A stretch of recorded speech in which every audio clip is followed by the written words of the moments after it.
welcome to Coffee with Kim podcast. I'm your host, Kimberly Krieger. Thanks for having coffee with me and my special guest today. Today, I want to welcome Mikayla Munn. Mikayla is on a mission to get a message into the hearts and hands of women. And Mikayla's story is riveting, to say the least. I hope that you're settled and focused and not in a place where you can be distracted, because you're going to want to hear everything Mikayla has to say today. Welcome to the show, Mikayla. Hi, Kim. Thanks for having me. Hi, everyone. Mikayla is most known for her smile, which I can see why, and that her eyes are two different colors. What colors are your eyes, Mikayla? Well, they change, but I think today they're blue and brown. At least that's what I saw. That's cool. So they probably change with what you're wearing or the lighting. Yeah. Or either that or you have mood eyes, right? Instead of a mood ring. Well, one of those. All right. Well, Mikayla's story is too good to delay, so we're going to jump right in. As I mentioned in some of the pre-show writing, Mikayla experienced a crisis pregnancy. So, Mikayla, let's just start there. Take us back to that moment when you found out you were pregnant. I was in college, a senior. I was about to graduate with the education degree, and I was scared. I was doing things and experimenting with things that I probably shouldn't have been doing. And I was sinking into a very deep depression, and I couldn't find my way out. I didn't know how to voice it, and I didn't know how to say that I was struggling without making it sound like I was weak. And I didn't like the thought of it. Thinking about now, that doesn't mean I'm weak. It just means that I'm human, just like everybody else. Wow. So out of a fear of appearing weak and a fear of asking for help, you kept that information to yourself. Yeah. And that led me down a very dark and lonely path. I ended up giving birth to my son in my dorm room by myself. This is where things get a little hazy for me. I don't remember a whole lot. And if I do, it comes in waves. I remember calling for help. I was going to say, before you go into the part that gets hazy, can you describe a little bit what it was like to go into labor? Did you know you were in labor? I mean, being that it was your first childbirth, did you even know what was happening to you? What were you thinking, feeling? I just felt like my body was telling me you have to push. And by that point, I was like, oh my gosh, this is going to happen. And I was by myself. So I climbed into the bathtub, and there was still water in the bathtub at that point. And I just remember my body was like, you just have to. And I remember pushing. And then after that, it gets really confusing for me. I remember calling for help. I can't tell you when they got there. I can't tell you. The phone? Yeah. I called for help on my cell phone. And I remember campus police came first. And then after that, it gets real hazy. They kept asking me questions, and my responses were not what people would consider normal. I was laughing. I was crying. I was all over the place. And I just couldn't process or understand things. I didn't understand what was going on. I was in and out of consciousness. I remember a lady with a cast was banging my chest as hard as she could to keep my heart beating. It was a mess. Was it, did they describe to you at any point what they diagnosed, what they thought was going on with you and your body and your response in that moment? It wasn't until much later. I went to therapy for everything because I knew I couldn't handle and all of this on my own. And it seems to me that my brain was just overloaded. And when your brain gets overloaded, it doesn't know how to filter things. And so by my therapist's response. He said, your response was surprisingly actually normal. However, to me, look on the outside looking in, it didn't look normal. It looked scary. It looked awful, just to say, is the nicest term I guess I can think of. So they gave you medical attention Mm-hmm. in that moment and probably transported you to the hospital? Yes. Yes. Okay. And then what happened? I asked a few times where my son was. I think I knew. I just wanted verification for what happened. And I remember going to the ambulance, and I remember the ambulance is completely white except for a pile of towels. And I knew at that point that he was in that pile. I just wanted someone to verify or to say, like, he was there. I was so scared. I didn't remember phone numbers. I couldn't tell you anything. I remember that the nurse tried to clean me off, and the doctor said, she's evidence. You have to wait. Wow. And I remember like feeling defeated and feeling like, I can't believe I let it get this far. So I know I'm kind of putting words in your mouth, but what I feel like I'm hearing is like you had been kind of living in this kind of false reality for a long time, and that was the moment that you woke up.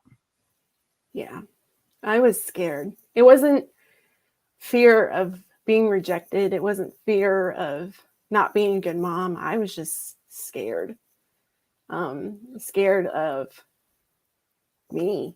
I was so far deep in my depression. I was angry. I was mad at my teammates. I was playing volleyball at that time. I was angry with them. I was angry with everyone. And I just wanted to be left alone and isolated. And that was when I started noticing, now sitting in this spot now, that's when my reality changed. I went through a lot of things by myself that I probably shouldn't have. I should have voiced it, but I didn't know how. No one really talked about your mental health at this point. Nobody really was I felt like nobody was in my corner, but in reality, people were in my corner. I just couldn't see that at that point. Mm. Do you think that the anger, and I look at things like that from a spiritual standpoint. So yes, it's an emotion and it's a human thing, but it's also a spiritual thing. Do you think that the anger spiritually blinded you to what really was available to you? Like you just said, there were people in your corner, but you couldn't see it. Do you think there were a lot of things right there that you just couldn't see because you were blinded by the anger? I think so. I think that and fear.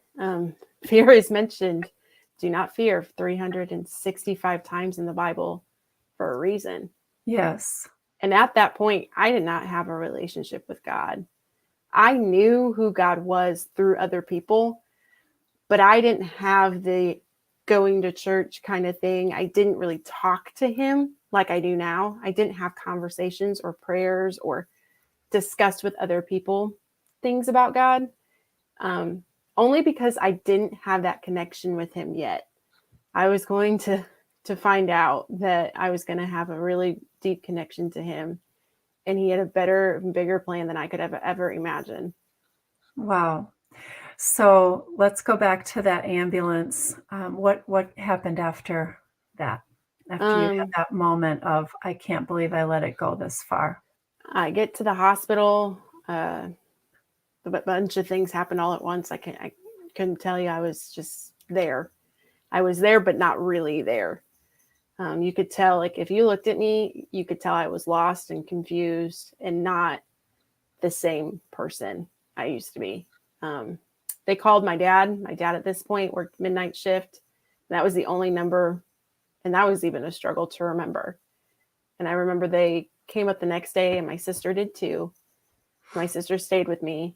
And I just remember crying and breaking down because I couldn't fathom this.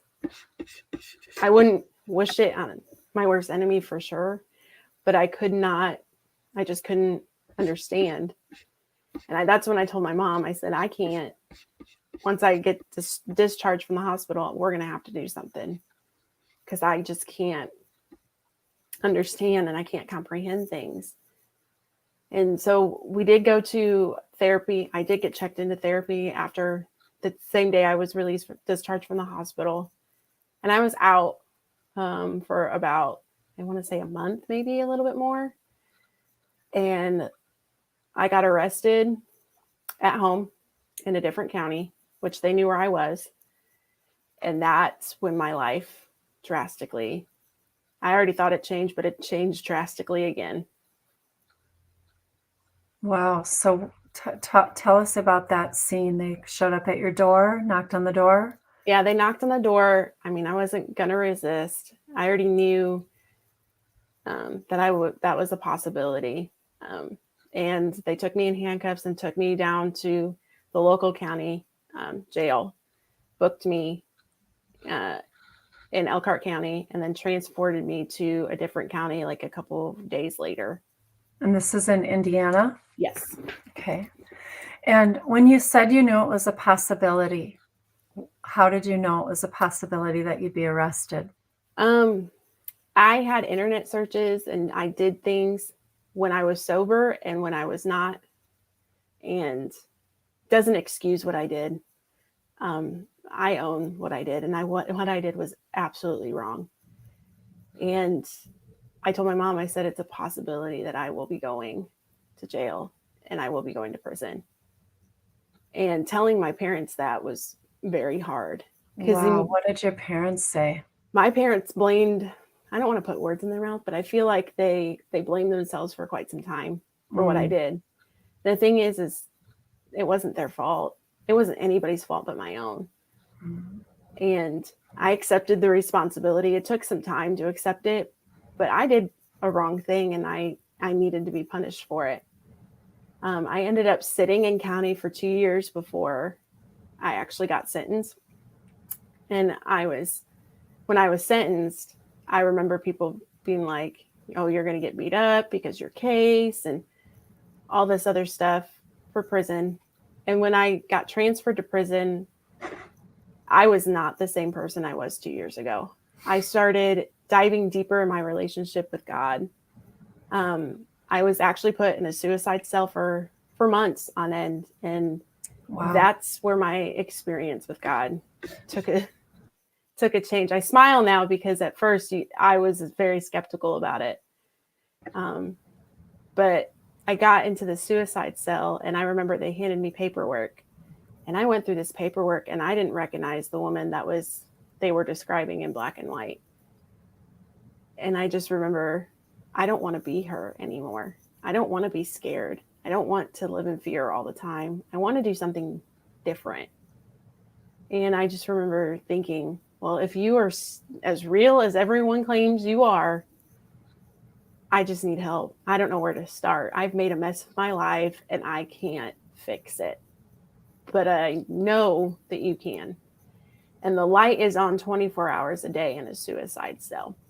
Wow. And I looked up and there's like an etch of a cross in the light. And I said, he's got to be here somewhere. I don't know where you're at, but I know you're here. And I remember falling asleep for the first time in a long time. And it felt like somebody was holding me and letting me know everything was going to be okay. Wow. That's beautiful. Right in a cell where the light is never turned off. How is that good for people's mental health? I know that's a tangent, but oh my goodness. To never, ever have the light turned off. So, Mikayla, I know that this story is so sensitive and so deeply personal to you. But I know that just like me, the viewers probably have some questions, even going back to you telling your parents that you might be arrested and telling them, potentially why. So when that day came that the police showed up, were your parents home? Were you home alone? Both my parents were home at that point. And you had left school. Did you Okay, so you left school, were Yeah. home. And when the police came, what did they charge you with? I don't remember the original charges, but I took a plea to neglect of a dependent resulting in bodily injury or death. Okay. So your son, what's his name? Alexander Liam. Alexander Liam. So that evening at the school, when you saw the pile in the ambulance, your son didn't make it into the ambulance alive. Correct. And what was the cause of death, the official medical cause of death? I think it was drowning, I believe, is what they said. Okay. So it happened there in the bathtub. Yes. Okay. Wow. So you're in this cell and you have your moment where you call on Jesus and he shows up. And he shows up. How many months later or years later from the incident was that? I think it was like maybe 8 months later. I'm not 100% sure. So during those 8 months before you encountered the Lord, what were some of the thoughts you were thinking? What did you view your life was going to be like? Or, what were you thinking about the life that you were now living before you encountered Christ? I wanted my life to be over. At that point, I lost everything. I lost everything that I was used to. I lost my son. I lost myself. I lost family members and friends. I lost almost everything, literally. Did people reject you after that and after news came out?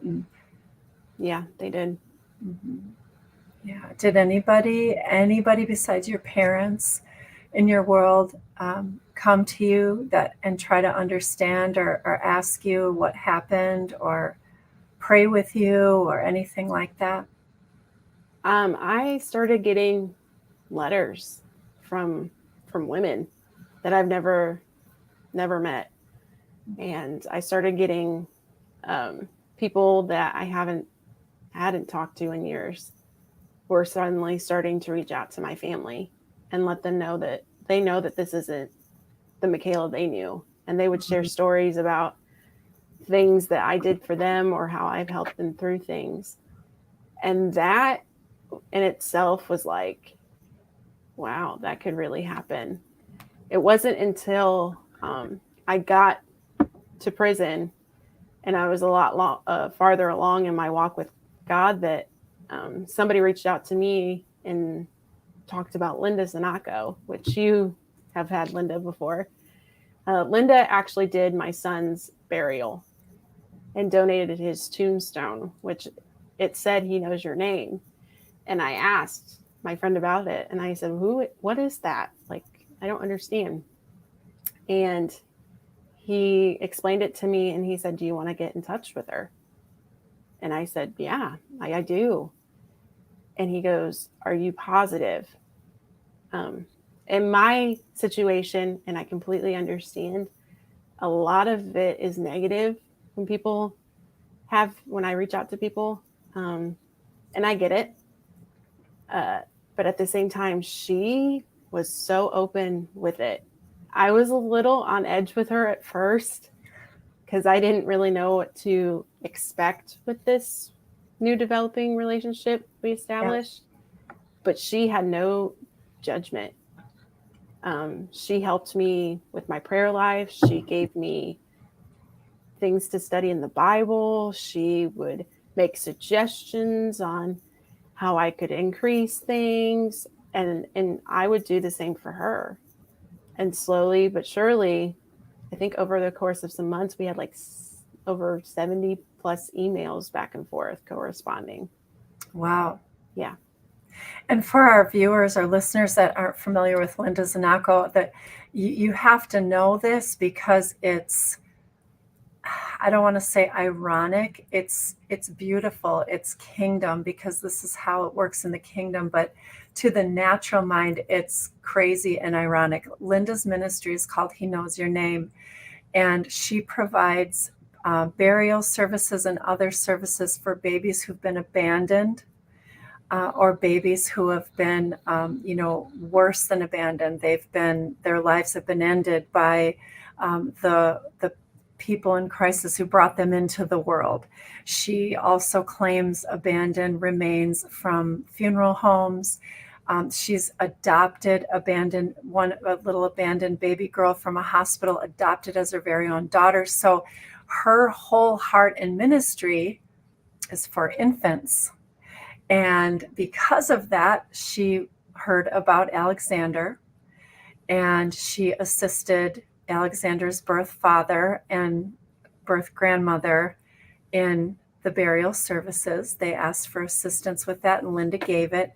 And then later on down the road, she's connected with this woman, Mikayla, and doesn't realize right away, oh, this is Alexander's mother. And instead of a very typical, normal human response, like, wait a minute, I buried your son. I helped, take care of a problem you created.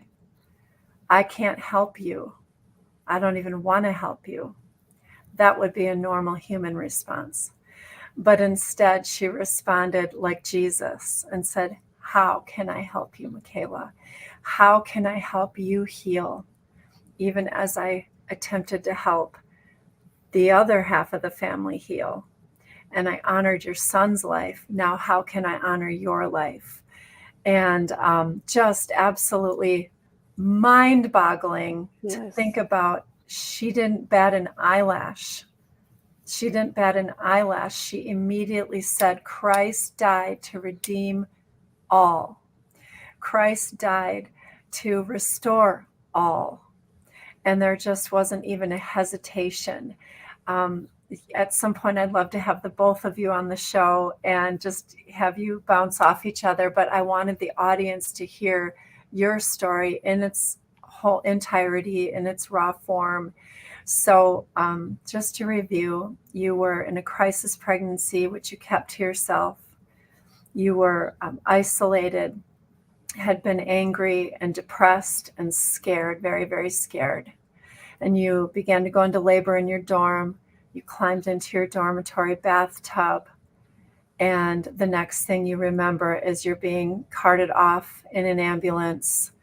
And you know that your son did not survive that birth. And a month later, you're arrested. You're sitting in county for 2 years, awaiting your fate. And was it in county that you were in the suicide watch, or was that once you went to prison? No, that was in county. Okay. So before you were sentenced, you encountered Jesus. Yes. In the county facility. All right. So I just had asked you what your thoughts were about your life before Jesus. You said you didn't want to live. That's why you were on suicide watch. And then you saw a cross and the light, and you invited him into your life, into your mess. And you felt held. You slept for the first time in a long time. What happens after that? I didn't really know what to expect after that.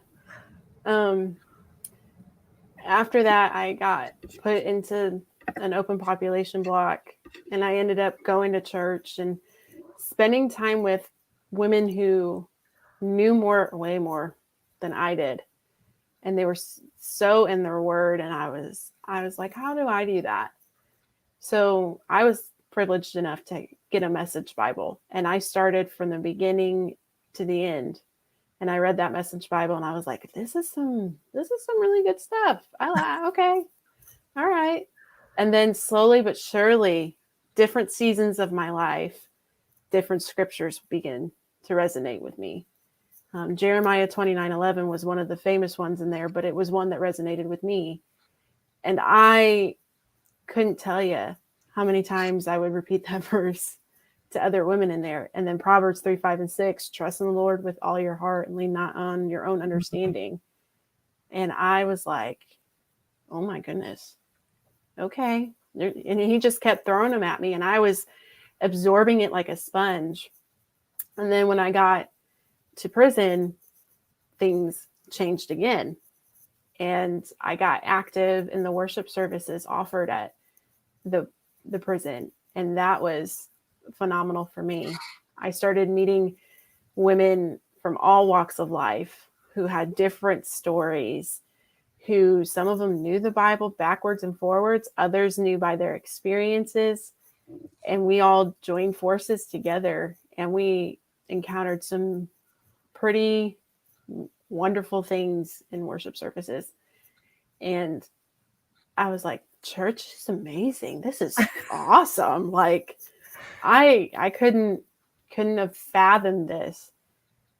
And slowly but surely things started coming. And then when Linda and I established our friendship at this point, she asked me, she goes, well, what do you plan to do? And I said, that is a very good question, because I had no plan whatsoever. But I knew sitting in there how many women had very similar stories to mine and how much we all had lost. And I started reading more in the Bible. I started learning that that's a gift from humans. Humans learn from other humans' mistakes and errors all throughout the Bible. And I was like, maybe I might want to try my story. I knew that I didn't want another person, doesn't matter if it was the mom, the father, anybody, to be in the same spot that I was. I wanted to vocalize and use the worst thing that I have ever done in my life to help propel somebody else forward so they didn't have to be in that spot. Yes. And I had the best partner to help me with, which was Linda. And so we started doing interviews, and I ended up doing my first couple interviews behind bars. Wow. Yeah. Can I ask you a question about the interviews? Because, most people, when they tell their stories in writing or even on screen, are not talking about the worst thing they've ever done in their life. And they're certainly not talking about it being to their own child, most people. Right. So, what's the hardest question you've ever had to answer in an interview? That is a very good question, because I think a lot of them are hard. I imagine. But I think a lot of them need to be asked because people want to see how they can help someone who's in that situation. Or maybe they're in that situation themselves and they want to know what's the best way to get out. But the hardest questions for me are the what ifs. What if you would have done this? What if you would have gone this? Because trust and believe, I went through every single what if I could think of when I was stuck and I didn't know how to get myself out. And then I quickly learned that I got myself in this mess, but I can't get myself out of it, because every time I tried to make it better, I made it worse. So I remember asking him one day, I was like, I don't know where you want me to go with this, but I know you want me to tell my story. And he goes, well, you first need to forgive yourself for what you've done. You've asked me numerous times to forgive you. And I have. Yeah, the baby's father forgave me. My family forgave me. Everybody in my life up to this point had forgiven me. It was me. I was the one who was stopping myself from going forward spiritually. What was in the way of you letting yourself off the hook? Like, what were the emotions and the thoughts? I was still judging me. I was still sitting myself on that throne seat and being like, I can't believe you did that. You're not worthy. You're all, the stuff that we feed into, the lies that the devil likes to tell us, and we sometimes go with it. And then I quickly learned I watched The Shack, and this put everything into perspective for me. I read the book, but then watching it put it in perspective. I can't sit on the throne and just choose. That's not my job. My job is to help him reach as many people as possible with love and compassion and empathy. And sometimes I have to learn a lot of hard things from them. But you can't do that if you can't forgive yourself. Wow. So how, I mean, this is not really an answerable question. It's kind of a rhetorical question, but how heavy was that shame? It was deep. It was real deep. How did you, I know that you had new hope in Christ and you weren't, on suicide watch anymore, but truly, how did you wake up in the morning? What was your first thought? Was it the shame? Even though you had Christ in your life, did you wake up to the shame and fall asleep to the shame? I did. And then I had to realize that as much as I really want to share places with my son, I can't. Wow. There is a reason and the purpose for it. And I may not fully understand it, and I may never fully understand it. But what would my son want? And if it wasn't for the baby's father, I think I would have struggled with that a lot. He only had to say, "I forgive you," and that took a lot of the shame and the guilt away from me. And then my parents already did, but they slowly started saying it too. And I'm not saying that it's easy, because it's not. I still struggle with that a lot. But I know that I wouldn't be the person that I am today if it wasn't for that struggle. So in an essence, my son saved me. And that was really hard. Yeah, that's so hard. Wow. Well, I told you as soon as we met, I just am in awe of your courage, the way you put yourself out there and tell, again, not just some mistakes you've made and how God encountered. No, you talk about the unthinkable and you share it to set others free. What kind of reactions have you gotten? And in particular, when you and Linda began to partner and you were on local news channels and there were articles written and you got a lot of exposure for the partnership you two had and the way that she was helping bring redemption into your story. And I know Linda has shared what some of the responses she got were, but what about you? What kinds of things were you hearing when you really went out there with your story? A lot of them was like, "That's just jailhouse religion. That's not a true conversion. I don't believe it. I can't believe somebody would ever do something like that," and everything in between. But I changed. And the people that I was surrounded by in prison were changing too. And people weren't, you think they would be mean, they weren't. A lot of them were actually very proud that I stepped out and decided to do this. And slowly but surely, a lot of other people have reached out and said, "I can't believe this happened to you, but I applaud your courage. I can't even imagine what it feels like to be in your shoes. But if you need help, I'll help you." And Wow. just getting that one message, all the backlash that I get from it makes it worth it to me. Has anyone reached out to you and told you that you've saved their life or you've intervened in their story in a way that you didn't realize? I've gotten one about like the judgment seat. I guess, and I do it. I'm guilty of it too. Sitting in that seat and being so harsh on somebody and saying, "I would never do that." And then God goes, well, hold on. Like, whoa, were you in that spot?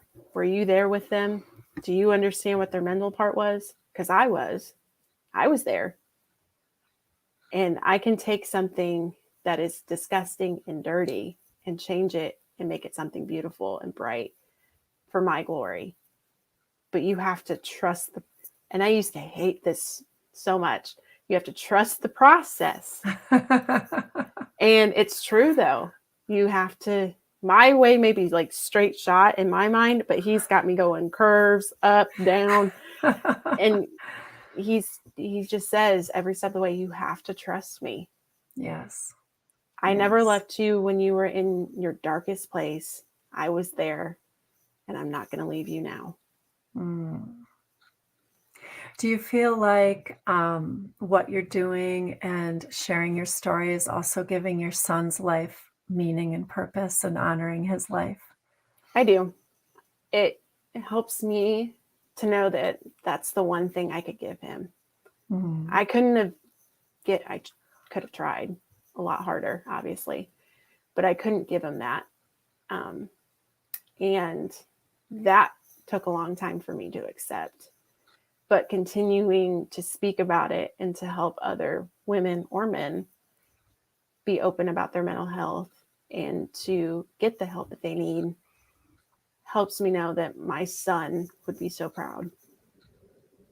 So let's go back to the timeline. So you were ultimately then sentenced. You didn't stay in county. You did go to a state prison. What was your sentence then? I think it was 9 years, suspend 3, which means I would do that on like probation or something, do 6. And I ended up doing majority of my time. I didn't know this, and Linda did, that I had a hearing, a modification hearing, basically, to reduce my sentence on my birthday of this year. Wow. Yeah. And might I mind you, and remind your viewers too, I didn't meet Linda until this year on my birthday. I didn't even know she was going to be there. So you had been emailing from Yep. from prison. You had a pen pal relationship, essentially. Yes. And so Okay. I've never met this woman. So I get to the courthouse on my birthday, and we go through the questions, and she gets up on the stand, and that's the first time I've ever laid eyes on her. And she answers the questions. And she describes this way better than I did, because at this point I was in tears. So I wasn't really good at this. But I remember that he told the bailiff, uncuff her. And I just was like, what?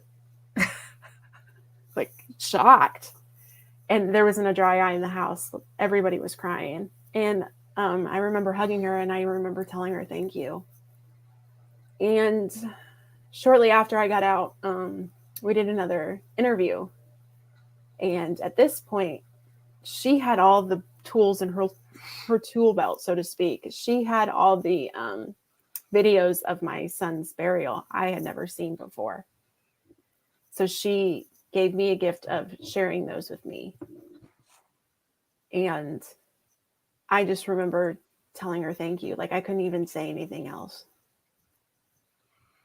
The way the Lord took care of your son for you while you weren't able to, and honored his life. Exactly. I need the viewers to catch this. So the woman who stepped up to help with burial services to honor Alexander's life, which was very, very short-lived, then creates a relationship with Mikayla, ministers to her via email while Mikayla's in prison, and into this, however far into this relationship, Linda is asked to come and testify at your modification hearing. You didn't know this. She walks in, the woman who helped bury your son and honor his life while you were in prison, testifies, and the judge takes her testimony and says, your sentence has been served in full. Take the cuffs off of Ms. Munn. And you go free. Yeah. Right there on the spot. You walked out of the courthouse. Yep. I had to get booked out, but you could not have told me that 6 years prior. You could not have told me, hey, you're gonna be out before you're 30, and all this other stuff. I didn't believe it. I would have laughed at you. But that just shows you how powerful he is. If you would have told me, I would have been friends with the woman who laid my son to rest. I could be friends with the baby's father and his family. I wouldn't have believed you. Wow. But wow. I am. That's so beautiful, Mikayla. Do you realize what a redemption story your story is? It is.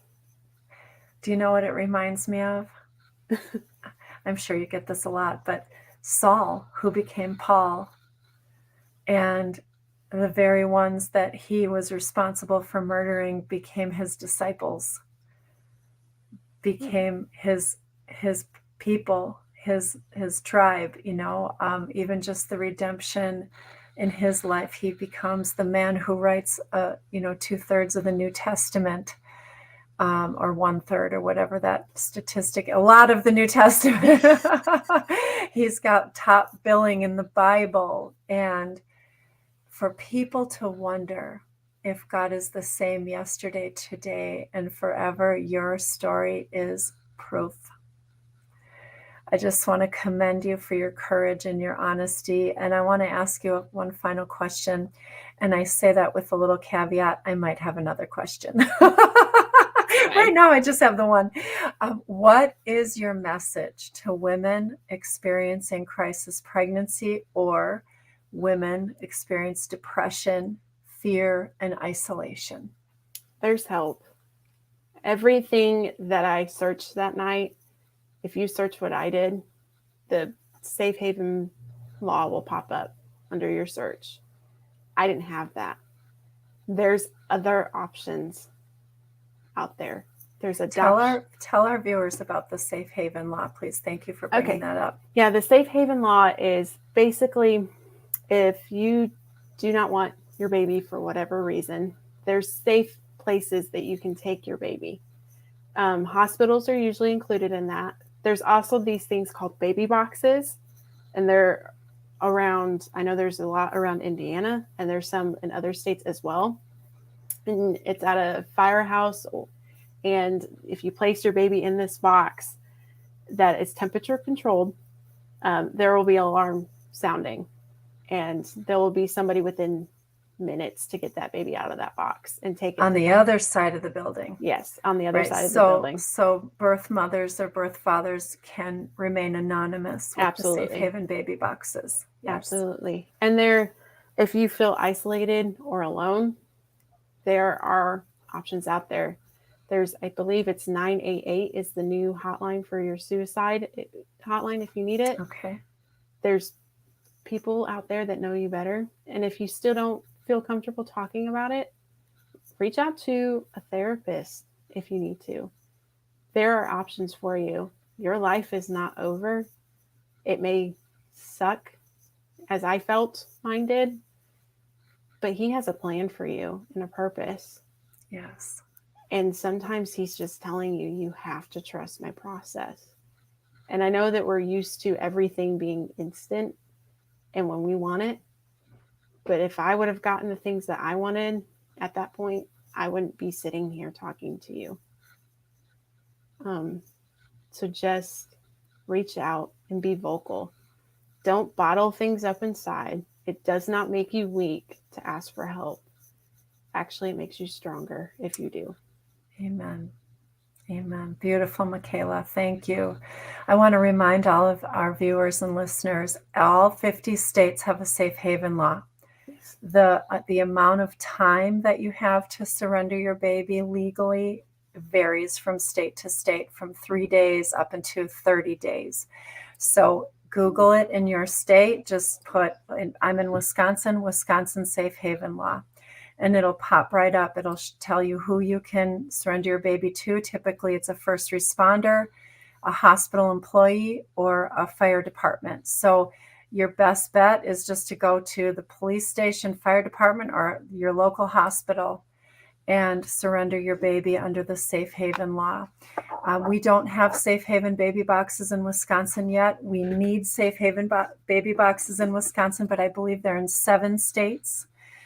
So you can connect with safehavenbabyboxes.org to get more information about that, especially if you're in Indiana. There are quite a few in that area, and I don't know all the other states. But again, if you go to their website, safehavenbabyboxes.org, you can find out where they are.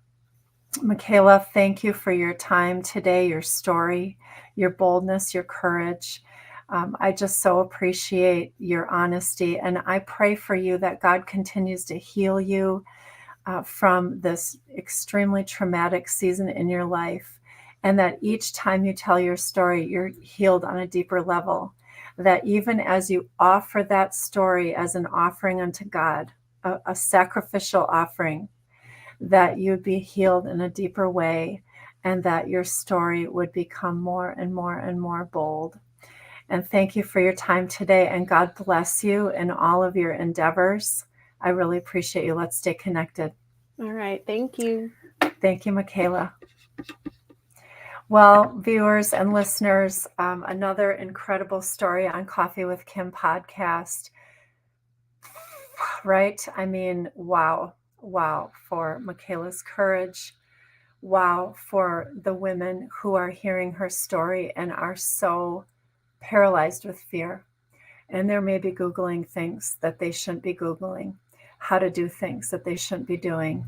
And now they have answers and hope because of Mikayla's courage, because of women like Linda Zanacco, who step into someone's story when it's yet unredeemed and help someone turn their mess into their message. And that is what our podcast is all about. Extraordinary stories of women who allowed God to turn their mess into their message, their test into their testimony.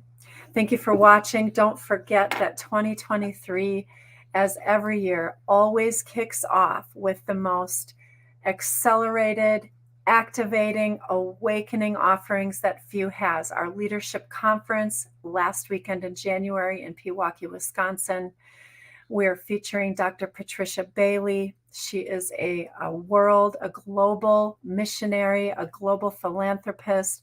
She has been a UN consultant 4 times. She won the Presidential Lifetime Achievement Award in 2015. She's just saving lives, providing water, jobs, housing, and medical care to forgotten peoples all over the globe. She's a leader of leaders. She's going to be talking about leadership competencies. I'm going to be talking about the 5 factors you need to lead yourself well so that you can lead others faithfully.